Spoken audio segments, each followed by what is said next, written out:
பகவத்கீதை சசங்கத்துல முதலாவது உரையா நம்முடைய ஆச்சாரியா மாரிராஜன் அவர்கள் கர்ம மற்றும் கர்மயோகத்தை பற்றி அவருடைய வாழ்க்கை அனுபவம் மற்றும் அந்த 3 ஸ்லோகங்களில் உள்ள விளக்கங்களையும் ரொம்ப அருமையாக நமக்கு எடுத்து உரைத்தாரு. அதைத் தொடர்ந்து பகவான் கர்மத்தை எப்படி நிந்திக்கிறார் அப்படிங்கிற தலைப்புல 42, 43, 44 ஸ்லோகங்களில் இருக்கக்கூடிய கருத்துக்களை குறித்து அதை விளக்குவதற்காக ஆச்சாரிய காந்திநாதன் அவர்கள் வராங்க. குருவே சனவர்ணம். குரு வணக்கம். அனைவருக்கும் வணக்கம். இப்போ பகவத்கீதையில் கிருஷ்ணர் வந்து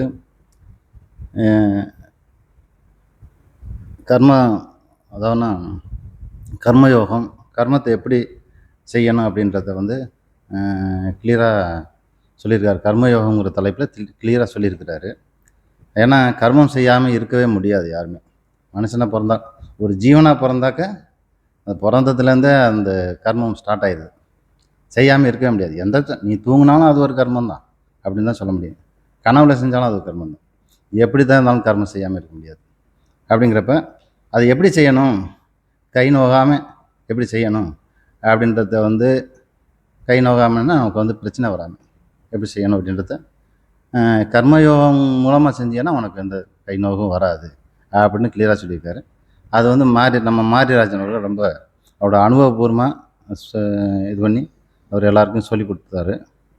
அவர் கிருஷ்ணரோட இதை இப்போ வந்து அதே நேரத்தில் கர்மம் செய்கிறவங்களை நிந்திக்கிறாரு.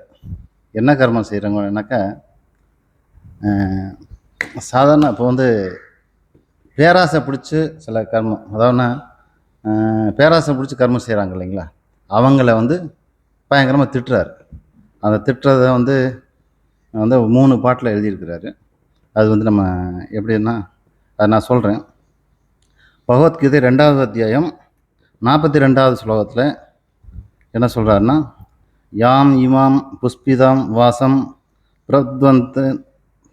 பிரவதந்திய விபச்செய்துக வேதவாத ரதாக பார்த்த ந அந்யத் அஸ்தி இது வாதினக.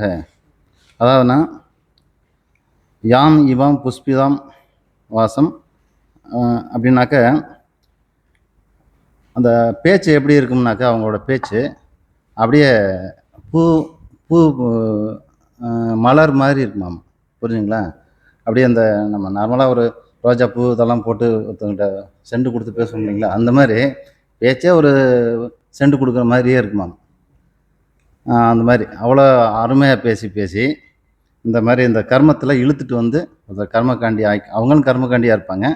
கர்மகாண்டத்தில் இழுத்துட்டு மற்றவங்களெல்லாம் அந்த பெருமையை பேசி அந்த மற்றவங்களையும் அந்த கர்மகாண்டத்தில் இழுத்து கொண்டாந்து சிக்க வச்சு அது பண்ணிடுவாங்க. நம்ம நார்மலாக ஒரு ஞானத்தை நோக்கி போனாலும் சரி, இதெல்லாம் ஒன்றும் வேலைக்கு ஆகாது அப்படின்னு நினச்சாலும் கூட நம்மளே அதில் கொண்டு சிக்க வச்சு, இல்லைங்க நீங்கள் அதிலெல்லாம் போகாதீங்க, இதில் வந்து பாருங்கள் கண்டிப்பாக வந்து பெரிய பணக்காரனாகலாம், பதவி கிடைக்கும், இது கிடைக்கும், ஜெயிச்சிடலாம், அப்புறம் வந்து செல்வம்லாம் இருக்கும், இது வந்து ஓட்டாண்டியாக தான் தெரியணும், இதில் வந்து நீங்கள் வந்து கண்டிப்பாக செல்வம் காரு பங்களான்னு இருக்கலாம், இங்கே வாங்க, இது ஒரே ஒரு யாகம் மட்டும் பண்ணுங்கள், அவங்க வாழ்க்கையை பாருங்கள், அதுக்கப்புறம் எப்படி இருக்குன்னு பாருங்கள் அப்படின்னு சொல்லி அதில் கொண்டே சிக்க வச்சு நம்மளை வந்து செலவு பண்ண வச்சு அப்படியே அதில் இது பண்ணுவாங்க. அதுதான் எப்படி பேசுவாங்கன்னா, புஷ்பிதாம் வாசம் அப்படின்றாரு.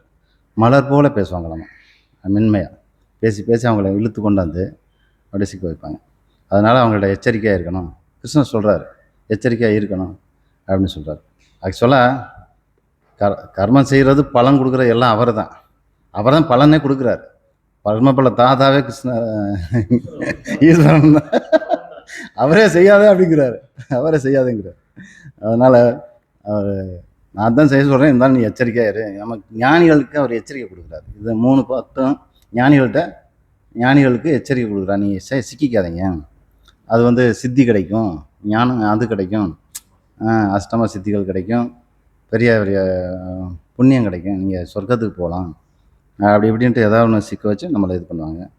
புஷ்பிதாம்னாக்க ஏன் புஷ்பிதம்னாக்க பேசுவாங்க, ஆனால் வந்து பலன் இருக்காது அப்படின்றதுக்கு புஷ்பிதாம்னு சொல்கிறாரு இது அப்படின்னு நான் நினைக்கிறேன். புரியுங்களா? எப்படி பேசுவேன்னா, இப்போ வந்து மல்லிகைப்பூ இருக்குது, ரோஜாப்பூ இருக்குது, அருமையான வாசம் அடிக்குது, புரியுதுங்களா? செடியில் இருந்தாலும் வாசம் நல்லா தான் இருக்குது. ஆனால் அதில் ஏதாவது காய்து காய்ச்சி அதை பழங்கிறது தரலாம் கிடையாது இல்லையா? எந்த பழம்? மல்லிகைப்பூ பாருங்கள், ரோஜாப்பூ, முல்லைப்பூ, இது அதெல்லாம் பார்த்தீங்கன்னா இது கூட சில நிறையா பூவெல்லாம் அப்படி இருக்குது. ஆனால் சில பூக்கள் விதையோடு இருக்கும். ஆனால் நிறையா பூ வந்து நம்ம பாப்புலரான பூ எதுவுமே பெரிய அதை சாப்பிட்ற மாதிரி விதையை தான் கொடுக்குமே தவிர அந்த இதான் இந்த சாமந்தி பூ இந்த பூலாம் அதில் விதை அதுக்கு உண்டான விருத்தி தான் உண்டாகுமே தவிர நம்ம வந்து காலிஃப்ளவர் யாரும் தலையில் வைக்க போகிறது இல்லையே. அதான் காலிஃப்ளவரை தலையில் வச்சாக்கா அப்புறம் டூ பர்பஸ் ஆயிடும்.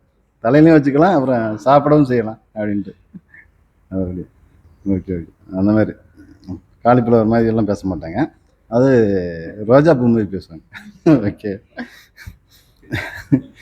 அப்புறம் அது ஒரு பாயிண்ட் சொல்லியிருக்காரு, வேதவாத ரதாக. அப்போ அவங்களுக்கு அடைமொழி சொல்கிறார், புஷ்பிதான் வாசம். சும்மா அவன் பாருங்க அப்படியே எப்படி பேசுவான் பாருங்க, பேசினான் அப்படின்னு சொல்லுவோம்ல, அந்த மாதிரி தான் சொல்கிறார். அவர் கிண்டல் அடிக்கிறாரு, வேற ஒன்றும் இல்லை. வேதவாத ரதாக பார்த்த நான் அந்நிய தஸ்தி இதிவாதினக அப்படின்னாக்க, வேதத்தையே உயர்வாக பேசுகிறவங்க. வேதம்னாக்க வேதம் பொதுவானது தான், கர்மகாண்டம் ஞானகாண்டம் ரெண்டும் உள்ளே இருக்குது. இவர் நாம் நார்மலாகவே வேதம்னு சொன்னாலே நம்ம வந்து அந்த கர்மகாண்டம் தான், புரியுங்களா? வேதாந்தம்னு சொன்னாலே வேதத்துக்குள்ளே தான் இருக்குது வேதாந்தமும், இருந்தாலும் வேதம்னு சொன்னால் கர்மகாண்டம் தான். இப்போ வேதம் தான் சிறந்தது, வேதம் தான் சிறந்ததுன்னா கர்மகாண்டத்தை தான் சொல்கிறாங்க. அந்த வேதவாதம்னு வேதத்தை பற்றியே பொழுதுக்கும் அதோட பெருமையை பேசி, அதில் பாருங்கள் வேதத்தில் இல்லாதது எதுவுமே இல்லைங்க. எல்லாம் நீங்கள் எதை கேட்டாலும் சரி, அந்த ஏதோ ஒரு யாகத்தை பண்ணி வேதத்தில் உள்ளதை பண்ணிடலாம் அப்படின்னு சொல்கிறாரு. அவங்கள வந்து அவங்களுக்கு என்னன்னாக்கா சொர்க்கம், அப்புறம் வந்து ஒரு இதை தவிர எல்லாமே வேதம் எல்லாமே வந்து சொர்க்கத்துக்கு தான் கூட்டு போகுது, அதுதான் மோட்சம். நல்ல சொர்க்கத்துக்கு கூட்டு போகிறது தான் மோட்சம். அல்லது வந்து சில யாகத்தை பண்ணி சில புண்ணியம் இது பண்ணி பயனடைகிறது. ரெண்டு இது தான் இருக்குது. ஒன்று நல்ல நல்ல ஐஸ்வர்யங்கள், நல்ல செல்வங்கள். அந்த காலத்துலலாம் ஐஸ்வர்யம்னா மாடு தான் சொல்லுவாங்க, மாடு நிலம் அப்படி தான் சொல்லுவாங்க. அதைத்தான் இப்போ கூட பார்த்தாக்க நீங்கள் அப்பார்ட்மெண்ட்டில் 10வது மாடியில் குடியிருப்பீங்க, எங்கேயோ கிளர்க்கு வேலைக்கு போவார். ஆனால் இங்கே ஏதாச்சும் பூஜை பண்ணாங்கன்னு வச்சுங்களேன், என்ன சொல்லுவார்னாக்கா, அவர் மாதம் மும்மாரி பொழியும், அப்புறம் வந்து வள்ளல் பெரும் பசுக்கள் உங்களுக்கு சேரும் அப்படிம்பார். அவருக்கு எங்கே சேரப்போகுது? வள்ளல் பெரும் பசுக்கள் அப்படிம்பார். அவர் வந்து கடைசியாக கொடுத்துட்டு அப்படியே ஒரு தட்டில் பழம் கொடுத்துட்டு தட்சணம் வாங்கிட்டு போவார். அப்படியே மும்மாரி பொழிந்து உங்கள் வளம்லாம் இதெல்லாம் நிலம் குளமெல்லாம் செழித்து வாங்கி தேங்காய் காய்ச்சி மாங்காய் காய்ச்சி எல்லாம் கொட்டும், பெரும் பசுக்கள்லாம் பால் சுரக்கும் அப்படின்னு சொல்லிட்டு போவார். அவருக்கு நிலமும் இருக்காது அவர், ஆனால் வந்து அவர் சந்தோஷப்பட்டு காசு கொடுப்பார், புரிஞ்சுங்களா? அந்த மாதிரி அதோட உண்மைத்தன்மை கூட அங்கே தெரியாமல் அப்படியே வந்து அதை இது பண்ணுவாங்க. அந்த மாதிரி வேதவாத ரதா அப்படின்னு அவங்கள ஒரு அடைமொழி வச்சு சொல்கிறாரு. வேதவாத ரதான்னு அவங்க ஒரு பட்டப்பேர் வச்சு சொல்கிறாரு. அவங்களுக்கு வந்து சொர்க்கம் அந்த இதை தவிர வேறு எதுவுமே இல்லை. இந்த மாதிரி மோட்சம்னாக்க ஞானம் அப்படின்றதே தெரியாது, ஆத்ம ஞானம்ங்கிறதே அவங்களுக்கு தெரியவே வாய்ப்பே இல்லை. அவங்கள்ட்ட போய் நீங்கள் எந்த ஆலோசனை கேட்டு அவங்க பேச்சில் மயங்கி நீங்கள் போய் சிக்கிக்காதீங்க, அவங்கள்ட்ட எச்சரிக்கையாக இருங்க. அதனால் வந்து ஒரு பிரயோஜனம் இல்லை அப்படின்னு அதை சொல்கிறாரு. அவர் ஃபஸ்ட்டு இதில் இது 2 பாயிண்ட் சொல்கிறாரு. அப்புறம் வந்து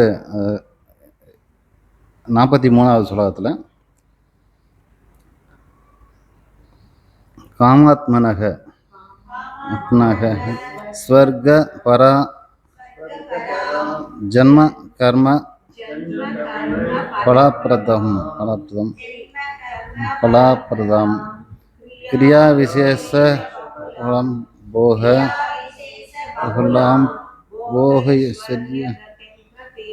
போக ஐஸ்வர்ய கதிம் பிரதிம்.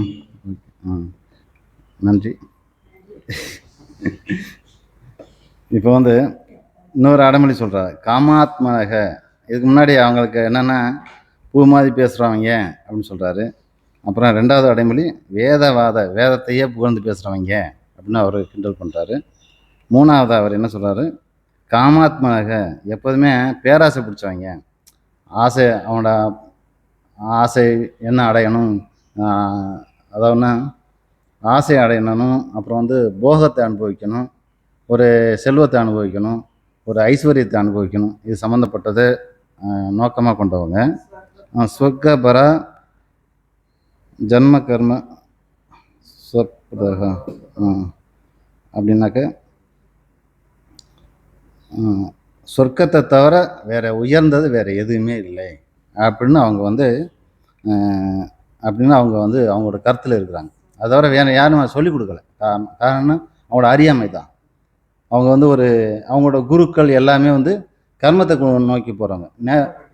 உலகத்தில் 90% குருக்கள் அந்த பூஜை பண்ணுறாங்க, பஜனைவரங்க, அப்புறம் வந்து இந்த சோசியக்காரங்க, பூசாரிக, எல்லாம் அந்த கடவுள்னு சொல்கிறவங்க எல்லாருமே வந்து யோகிகள், அப்புறம் வந்து எல்லாமே வந்து இதுக்கு தான் கொண்டு போகிறாங்க. ஒரு நல்ல ஒன்று உடல் நல்லாயிருக்கும், இதை செஞ்சு பாருங்கள், உடம்பு நல்லாயிருக்கும், நோய் சரியாயிடும், அப்புறம் வந்து இதை செய்யுங்க இதை செய்யுங்க, அப்புறம் வந்து ஒரு சித்தி கிடைக்கும், நல்ல சித்தி கிடைக்கும், நீங்கள் வந்து அப்படியே அப்புறம் நல்லா தொழில் இருக்கணும், உங்களுக்கு வந்து நல்ல ஒரு பதவி உயர்வு கிடைக்கும், பிள்ளைங்களுக்கெல்லாம் கல்யாணம் ஆகும், அப்புறம் வந்து குழந்த பேர், இப்படி ஏகப்பட்ட இது இருக்குது. இது லிஸ்ட்டு தான் அன்லிமிட்டடாக இருக்குல்ல. கடன் பிரச்சனை தீரும், புதுசாக கடன் வாங்கலாம், அந்த மாதிரிலாம் இருக்குது.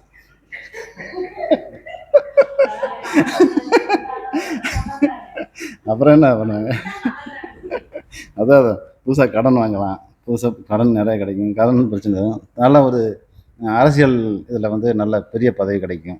அரசியல்வாதிகள்லாம் பார்த்தா ஆஸ்தான ஜோதிடர்கள் அவங்கள வச்சுக்குவாங்க. அப்புறம் வந்து ஒரு இதுனாக்கா அடிக்கடி போய் அந்த யாகம் பண்ணுவாங்க, இந்த ஹோமம் அப்படின்ட்டு சீக்கிரட்டாக ராத்திரியில் போய் 12 மணிக்கு எங்கேயாவது போய் எருமை கடையை வெட்டி அதெல்லாம் பண்ணுவாங்க. அது பண்ணுவாங்க, எதை பண்ணாலும் சரி தான். ஆட்டு கடையை வெட்டி பண்ணாலும், எருமை கடை வெட்டி பண்ணாலும் சரி, அதில் எல்லாம் பதவி ஆசை. அந்த சண்டி ஹோமம், அந்த இந்த ஹோமம், இந்த ஹோமம் பண்ணுவாங்க. அந்த புது சாமியை பிடிச்சிக்குவாங்க. சாமியை அப்புறம் கடவுளையும் எங்கேயோ ஒரு ஊரில் எங்கேயோ ஒரு இடத்துல ஒரு காட்டுக்குள்ளே எங்கேயோ ஒன்று இருக்கும், அதில் பூஜை பண்ணாக்கா கண்டிப்பாக ஜெயிப்போம் அப்படின்னு யாராச்சும் ஒரு ஜோசியர் சொல்லிடுவார். இதுக்காக பணம் கட்டி போய் அங்கே போய் பண்ணிடுவாங்க. இவங்க வந்து கட்சியே நாத்திய கட்சியில் இருப்பாங்க, இருந்தாலும் கூட பலனுக்காக அவன் ஜெயிக்கணும் பண்ணணுன்ட்டு சைலண்டாக போய் காசை கொடுத்து அந்த வேலை இருட்டுக்குள்ளே போய் பண்ணிவிட்டு வந்துடுவாங்க. நாத்திய கட்சியில் இருக்கிறவங்களும் சரி. அப்புறம் ஆஸ்தானா ஜோதிடர்னு வச்சுக்கோங்க. அப்புறம் வந்து நீங்கள் வந்து கையில் வந்து மஞ்சள் கயிறு கட்டிங்க, மஞ்சள் துண்டு போட்டுங்க, சேப்பு துண்டு போட்டுங்க, வெள்ளை துண்டு போட்டு இல்லை அந்த துண்டை போட்டுக்குவாங்க, அந்த மாதிரி துண்டை போட்டுக்குவாங்க. இந்த கலரு சட்டை போட்டுங்க எல்லாத்துக்கும். அது சைலண்டான டிபார்ட்மெண்ட் இருக்கும். அதுக்கெல்லாம் சீக்கிரட்டான டிபார்ட்மெண்ட் வச்சுட்டு எங்கே போனாலும் கூட அதை வந்து இது பண்ணி தான் பண்ணுவாங்க. அதை ஒன்று ஆலோசனை பண்ணி தான் பண்ணுவாங்க அவங்கள்ட்ட. ஆனால் வந்து வெளியில் அதாவதுனா ஒரு போராட்டம் நடத்துகிறாங்கன்னு வச்சுங்களேன், சனாதனத்தை ஒழிக்கிறோம் அப்படின்ட்டு அப்படி போராட்டம், அதுவும் கூட நல்ல நேரம் பார்த்து போவாங்க. அது ஜெயிக்கணும்னு கூட ஒரு பூஜை பண்ணுவாங்க, புரிஞ்சுங்களா? அந்த மாதிரி பண்ணுவாங்க. அது மாதிரி நமக்கு தெரியாது. அது சனாதானம் பண்ணிட்டு தான் போவாங்க, சனாதானம் பண்ணிட்டு தான் போவாங்க. அது வந்து இன்னும் கூட சொல்லுவாங்க, ராகு காலத்தில் போனால் தான் நீங்கள் வந்து சரியாக இருக்கும். ஏன்னா கிருஷ்ணர் ராகு அதுனா இந்த இதில் அஷ்டமியில் பிறந்து தான் கிருஷ்ணர் எல்லாத்தையும் ஜெயிச்சார். அதனால் நீங்கள் அஷ்டமியில் அப்போ வந்து 2 விதத்தில், நான் அஷ்டமிலையும் எதை வேணும், கெட்ட நேரத்துலையும் நாளில் எதையும் செய்வேன் அப்படின்ற அதுவும் வேறு இருக்குது. அப்படி உள்ளே காட்டுறப்ப கிருஷ்ணர் அஷ்டமியில் பிறந்து எல்லாத்தையும் சாதிச்சார் அப்படின்னு அந்த பக்கம் சொல்லுவாங்க. அதனால் வந்து அப்படிலாம் இருக்குது. அதனால் வந்து இதில் என்னென்னா இந்த ஸ்லோகத்தில் என்ன சொல்ல வர்றாங்கன்னாக்க, போகங்களில் மூழ்கியவர்கள் சொர்க்கமே மேலானது என்று நினைப்பார்கள், ஆனால் அது பல பிறவிகளுக்கு காரணமாக அமையும். என்னென்னா சில டைம் வந்து சில யாகமெல்லாம் பண்ணுவாங்க, இந்த பிறவியில் அடைகிறது கிடையாது. யாகம் பண்ணிடுவாங்க, யாகம் பண்ணிட்டா அதோட பலன் எல்லாம் இருக்கும் இல்லைங்களா? அப்போ வந்து அடுத்த பிறவியில் தான் கிடைக்கும் சில இதெல்லாம், சில இதெல்லாம். அப்புறம் சொர்க்கம் போகணுன்னாக்கா சாகணும், அது வேறு இருக்குது. அது ஒரு பெரிய வேலை. அப்போ அது 100 அது 50 வருஷம் ஆகும், அது வேறு இருக்குது.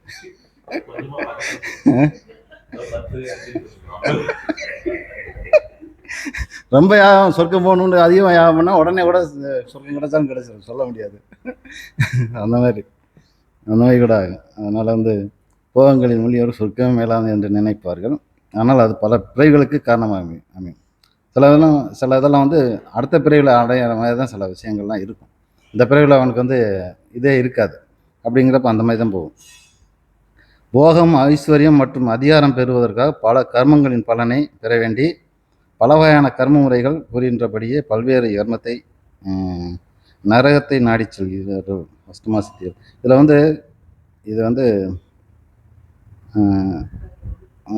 வந்து ஒரு வார்த்தை சொல்கிறாரு, கிரியா விசேஷ உலகம் கதீம்னு ஐஸ்வர்ய கதீம்னு சொல்கிறாரு. புரியுங்களா? கதின் என்னோட யாரும் அதை சொல்லலை, இருந்தாலும் நான் எனக்கு என்ன தோணுதுனாக்க கதிங்கிறது வந்து நரகம்தான். சரிங்களா? நற்கதினா தான் சொல்கிறான், கதினாலே நரகம் தான். அது சொல்லாமல் சொல்கிறாரு, ஐஸ்வர்ய கதின்னு சொல்கிறாரு. ஐஸ்வர்யம் நல்லதுன்னு சொல்லணும், ஐஸ்வர்ய கதின்னு சொல்கிறாரு. புரிஞ்சுங்களா? அப்படின்ட்டு அப்போ ஐஸ்வர்யம் கொடுத்தாக்க அதை வந்து அது முடிகிற வரைக்கும் அது ஆண்டு இது பண்ணி அதோட இதெல்லாம் இது பண்ணி நம்ம ஞானத்துக்கே போக முடியாது, போகிறதுக்கு வாய்ப்பே இல்லை. அதனால் வந்து அது அந்த மாதிரி கதின்னு சொல்கிறாரு. அது தவிர 44வது ஸ்லோகம், போக ஐஸ்வர்ய பிரசக்தானாம் தயா அப்ரதம் விவசாயாத்மிக புத்திஹி. இப்போ வந்து இதுக்கு ஒரு பட்ட பேர் வைக்கிறார். அவங்க பேர் போக ஐஸ்வர்ய பிரஸ்தானாம், போகம் ஐஸ்வர்யை விரும்புவார்கள் அப்படின்னு ஒரு பேரை வந்து அது ஒரு குரூப்புக்கு பேர் வச்சுட்டார். புரியுங்களா? அவங்களுக்கு வந்து கடவுள் மேலேயோ அது மேலெல்லாம் அவங்களுக்கு இதே கிடையாது. அவங்களுக்கு வந்து பூஜை பண்ணுறதுலாம் எதுக்கு, கடவுளை வச்சு தான் பூஜை பண்ணுவாங்க, அவங்க மேலே பக்தி கிடையாது. அவங்க நோக்கமெல்லாம் வந்து அந்த பலனுக்காக தான் பண்ணுறாங்க. ஐஸ்வர்யம் தான் மெயின். சும்மா ஒரு போட்டோ வச்சுக்குவாங்க, யாரோ ஒரு கிருஷ்ணர் அல்லது இவர் கணபதி அந்த லக்ஷ்மி இவங்கெல்லாம் வச்சுட்டு பூஜை பண்ணுவாங்க. ஆனால் அவங்க நோக்கமெல்லாம் வந்து எல்லாம் பண்ணிவிட்டு அருமையான பூஜைங்க, நல்லா சூப்பராக இருந்துச்சு, கண்டிப்பாக அப்படியே திருப்தியாக இருந்துச்சு மனசுக்கு அப்படின்ட்டு ஒரு இவங்களே பண்ணிவிட்டு இவங்களே சொல்லுவாங்க. யாருக்காக பூஜை பண்ணுறாங்க? கடவுள் தான், அவர் தானே நீங்கள் பண்ண பூஜை எனக்கு ரொம்ப திருப்தின்னு அவர் சொல்லணும். இவங்களே சொல்லிக்குவாங்க, எனக்கு ரொம்ப பூஜை ரொம்ப திருப்தியாக இருந்துச்சுங்க அப்படின்னு இவங்களே சொல்லிவிட்டு கண்டிப்பாக அவரும் சொல்லுவார், ஐயரும் சொல்லுவார், இந்த மாதிரி நல்ல பூஜை சூப்பராக வந்துருச்சுங்க, கண்டிப்பாக உங்களோட பலன். அது மட்டும் இல்லைங்க, நீங்கள் வந்து ஒரு வீட்டுக்கோ ஃபேக்ட்ரியோ கடையோ ஓப்பன் பண்ணுற பூஜை இதுவும் அதெல்லாம் வந்து நார்மல். ஒரு நன்றி கடன் கடவுளுக்கு நன்றி கடன் தெரிவிக்கிற பூஜையெல்லாம் பண்ணக்கூடாதுன்னெல்லாம் கிடையாது, அதெல்லாம் பண்ணணும். அன்னாட கடவுளுக்கு பூஜை பண்ணணும், இதெல்லாம் வேறு. இது வந்து எந்த பலனும் கிடையாது. இப்போ வந்து இறந்தவங்களுக்கு ஒரு பூஜை பண்ணுறது அதெல்லாம் வந்து இது கிடையாது. அன்றாட பூஜை பண்ணுறதோ ஒரு குருமார்களுக்கோ கடவுளுக்கோ ஒரு இது பண்ணுறது, பழம் வச்சு பூஜை பண்ணுறது, அதெல்லாம் படைக்கிறது, அதெல்லாம் வந்து கடவுளுக்கு நன்றி சொல்கிறது எல்லாம் வந்து அதெல்லாம் கிடையாது. அதெல்லாம் பிரச்சனையே இல்லை, பக்தி ஒன்றும் ப்ராப்ளம் இல்லை. இது வந்து பக்தி முழுக்கவே வந்து போகத்துலையும் ஐஸ்வர்யத்திலும் உள்ள பக்தினால கடவுளை ரெண்டாவது வச்சுக்கிட்டு அவங்களுக்கு முன்னாடி பூஜை பண்ணுறாங்க. அதுதான் இப்போ இதனால் என்னன்னாக்கா, போகத்திலும் செல்வத்திலும் மிகுந்த பற்றுள்ளவர்களுக்கு அந்த பேச்சுக்களில் மனம் அபகரிக்கப்படுவதால் மனம் பரமாத்மாவிடம் நிலை பெறுவதில்லை. விவசாயாத்மா புத்தினாக்கா ஒரே எண்ணத்தில் அப்படியே ஒரே குறிக்கோளோடு இருக்கிறது. புரிஞ்சுங்களா? ஆரம்பத்தில் கடைசி வரைக்கும் ஒரே குறிக்கோளோடு இருந்து செயல்பட்டு அதை அடைகிறது தான் விவசாய ஆத்மா புத்திங்கிற பேர். அந்த புத்தி அந்த மாதிரி இப்போ வந்து எப்படி நான் எப்படி அதை ஞாபகம் வச்சுக்கேன்னாக்கா, ஒரு விவசாயி வந்து நெல் கருதிட்டு அறுக்கணும்னு வச்சுங்களேன், அறுவடை செய்கிற வரைக்கும் ஆரம்பத்துலேருந்து கடைசி வரைக்கும் அந்த நெல் பயிரிலேருந்து கடைசி வரைக்கும் அந்த குறிக்கோளாக இருந்து கடைசி வரைக்கும் அறுவடை பண்ணுற வரைக்கும் அந்த குறிக்கோளில் இருப்பான். அறுவடை பண்ணி வீட்டுக்கு கொண்டாந்து தானியத்தை சேர்க்குற வரைக்கும் அதே புத்தியில் இருப்பான், நோக்கத்தில் இருப்பான். அதுலேருந்து மாறவே மாட்டான். அதுபடி நயம் வச்சுக்குவேன். நம்ம வந்து ஒரு விஷயம் செய்யணும்னா அதே குறிக்கோள்லேருந்து மாறாமல் போயிட்டே வந்து கடைசி வரைக்கும் செஞ்சு முடிக்கணும். இவங்களுக்கு என்ன விவசாயத்தின்னா இந்த புத்தி என்னைக்குன்னா சொத்து விஷயத்தில் இத்தனையும் அதிகாரத்தை வாங்குறதுக்குலையும் இதில் இந்த மோட்சத்துக்கே போகவே போகாது. இதில் தான் இருக்கும். இப்போ வந்து இந்த மாதிரி போகுது. இதில் வந்து இதுதான் கிருஷ்ணர் சொல்கிறாரு. இதில் நான் நான் என்னோட இது என்னன்னாக்கா இந்த ஒரு எத்தனை வருஷம், ஒரு 4500 வருஷத்துக்கு முன்னாடி இந்த வியாசர் வந்து வேதத்தெல்லாம் எல்லா பக்கமும் திரட்டினார். எல்லா பக்கமும் இந்தியாவிலேருந்து ஈரான் வரைக்கும் ஃபுல்லாக ஏரியாவிலேருந்து அப்படியே திரட்டி கொண்டாந்து பாகிஸ்தான் எல்லா பக்கமும் திரட்டி கொண்டாந்து சேர்த்து இது அப்புறம் பார்த்தாரு. இது 4 பிரிவாக இருக்குன்னு 4 பிரிவாக பிரித்தார். பிரிச்சுட்டு மறுபடியும் அதுக்குள்ளே பார்க்குறாரு. அதில் வந்து கர்மம் செஞ்சு அதனால் அடைகிற பலன் ஒன்று இருக்குது. அப்புறம் இதெல்லாம் செஞ்சு ஒன்றுமே வருது, பலன் கிடைக்குது, அப்புறம் அனுபவிக்கிறோம், அது முடிஞ்சு போயிடுது. மறுபடியும் கர்மம் செய்கிறோம். நம்ம எல்லா கர்மத்தையும் வச்சுக்கலாம். நம்ம எந்த கர்மம் செஞ்சாலும் சரி, இதில் உள்ள கர்மம் மட்டும் இல்லை, வேத கர்மம் மட்டும் இல்லை, எந்த கர்மம் செஞ்சாலும் இப்போ வந்து ஒரு சமையல் பண்ணுறோம், சாப்பிட்றோம், அது முடிஞ்சு போயிடுது, அதோட அந்த இன்பம் முடிஞ்சு போயிடுது. மறுபடியும் செய்யணும், மறுபடியும் அனுபவிக்கும், அடுத்த நாளைக்கு அடுத்த வேலைக்கு அதுதான் செய்யணும். செஞ்சு தான் அனுபவிச்சுட்ருக்கோம். மாறிட்டே இருக்கும். தினமும் இன்பத்துக்காக நம்ம வந்து ஒரு செயல் செய்கிறோம், இன்பம் அடைகிறோம், செயல் செய்கிறோம், இன்பம் அடைகிறோம். இந்த மாதிரி தான் போயிட்டுருக்குது. அப்போ வந்து இதுக்கு வேதத்துலேயும் அதே தான். வேத கர்மம் செஞ்சாலும் அது வந்து நம்ம இங்கே செய்ய முடியாததை அது மூலமாக செஞ்சு நம்ம அனுபவிக்கிறோம், அப்படி செய்கிறோம். அந்த மாதிரி விவசாயம் செஞ்சு அது அறுவடை பண்ணுறோம்னாக்கா யாகம் செஞ்சு அது மூலமாக இருக்கிற பலனையும் இது வேறு விதத்தில் சொல்லி கொடுக்குறாரு, அது அனுபவிக்கிறோம். ஆனால் இது கிடச்சி கடைசியாக வந்து எந்த பலனும் நிரந்தரமாக இல்லையே அப்படின்னு எவனாச்சும் ஒரு காலத்தில் ஒன்று கண்டுபிடிச்சான்னு வச்சுக்கோங்களேன். கண்டுபிடிச்சிடுவான் கண்டிப்பாக. மனுஷனுக்கு புத்தி இருக்கு இல்லையா, செய்ய அனுபவிச்சு கடைசியாக எதுவுமே நிரந்தரமாக இல்லை, அது செஞ்சால் தான் கிடைக்குது அப்படிங்கிறப்ப அதை யோசிக்க ஆரம்பிக்கிறப்போ அவங்க வந்து அதுக்குள்ளே வச்சுருக்கிறாரு, அதுக்குள்ளே விடையும் வச்சுருக்கிறாரு. அது ஞானகாண்டம்ட்டு. அந்த ஞானகாண்டத்தை எடுத்து படிக்கிறவங்களுக்கு அதுக்குள்ளே புதைச்சி வச்சுருக்கிறாரு. அது வந்து வியாசர் கண்டுபிடிச்சி அதை தனியாக பிரித்தார். அது வந்து வேதாந்தம். இதோட வேதம் கர்மகாண்டம், இதோட முடிவு என்ன, கடைசியாக வந்து ஞானத்துக்கு தான் போகணும் அப்படின்னு முடிவாக போய் ஞானத்தில் கொண்டு ஞானகாண்டம் வேதாந்தத்தை வச்சார். அதை 108 உபநிஷத்தை பிரித்து, அது தனியாக ஒன்றும் இல்லை, அது இடையில தான் இருக்குது. இருந்தாலும் அதை தனியாக பிரித்து அதை அடையாளப்படுத்தி அதை லிஸ்ட்டு போட்டு அதுக்கு வந்து ஞானத்தினால உள்ள பலன்கள் எல்லாத்தையும் தனியாக பிரித்தார். இதுக்கு வந்து இது கண்டுபிடிச்ச பின்னாடி அவர் வந்து இதை பறைசாற்றணும் மக்களுக்கு அப்படிங்கிறதுக்காகத்தான் வந்து மகாபாரதத்தை தனியாக எழுதி வியாசரே எழுதி அதுக்குள்ளே கொண்டாந்து இந்த நிறைய கீதை இதெல்லாம் உண்டாக்கி வச்சுருக்கிறாரு. பரமாத்மாவே சொல்கிற மாதிரி கீதையை கொண்டாந்து கொடுத்துருக்காரு. அதில் வந்து இந்த விஷயத்தெல்லாம் நமக்கு சொல்கிறாரு. நம்ம வந்து ஒரு நண்பனாக, ஏன்னா அவர் வந்து ஒரு அதுக்குள்ளே எப்படி சொல்லப்படுதுனாக்கா, ஒரு சிஷ்யனுக்கு வந்து குரு வந்து சொல்லி கொடுக்குறாரு எப்போ எல்லா உபநிஷத்துனா ஒரு சிஷ்யர் இருக்கார், ஒரு குரு இருக்கிறாரு. அவருக்கு ஆரம்பத்துலேருந்து கடைசி வரைக்கும் ஒரு ஞான கருத்தை சொல்லி அவன் ஞானி ஆக்கிடுறாங்க. அது வந்து ஒரு உபநிஷத்துன்னு சொல்லக்கூடிய ஒரு முழு உபநிஷத்து அப்படின்னு சொல்லக்கூடிய 108 உபநிஷத்துன்னு 108 பேர் இருக்கிறாங்க ஞானிகள். 108 குருக்கள், 108 சீடர்களுக்கு சொல்லி கொடுத்துருக்காங்க.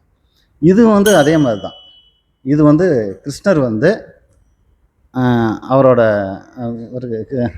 இவருக்கு வந்து சொல்லிக் கொடுக்குறாரு, அர்ஜுனனுக்கு சொல்லிக் கொடுக்குறாரு. இது முழு உபநிஷத்து தான். இவர் ஏற்கனவே பகவான். இவர்கிட்ட போய் அவர் சண்டை போட முடியலைன்னு தான் கேள்வி கேட்குறாரு.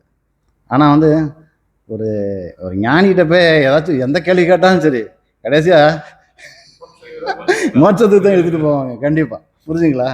ஒரு கர்மகாண்டிகிட்ட போய் கேட்டால் வேற சொல்லுவாங்க, ஞானிகிட்ட கேட்டால் மோட்சத்துக்கு இழுத்து கொண்டே விட்டுருவாங்க. அந்த மாதிரி தான் இவர் அது ஒரு முழு உபநிஷத்து மாதிரி சொல்லி கடைசியாக அது கொண்ட எப்படியெல்லாம் கர்மம் செய்யணும், நீ செய்யாமல் இருக்க முடியாது, நீ அந்த குளத்தில் பிறந்துட்டேன், கர்மம் செய்யணும், எந்தெந்த கர்மத்தெல்லாம் செய்யக்கூடாது, ஆசைப்பட்டு செய்யக்கூடாது அப்படின்ட்டு செய்யாமல் இருக்க வேண்டிய கர்மத்தெல்லாம் கிளியராக சொல்லி அந்த இதில் இந்த லிஸ்ட்டை செய்யக்கூடாத கர்மத்தை சொல்கிறாரு. பேராசைப்பட்டு பதவி உயர்வு இதுக்கெல்லாம் வந்து இந்த வேதத்தில் உள்ள அந்த இதை செய்யக்கூடாது அப்படின்னு கிளியராக சொல்லியிருக்கிறாரு. அதை நம்ம ஃபாலோ பண்ணி நம்மளும் அதை எல்லோரும் இது பண்ணிக்கலாம். நன்றி. நான் நிறைய சொல்லணும்னு நினச்சேன். ஓகே.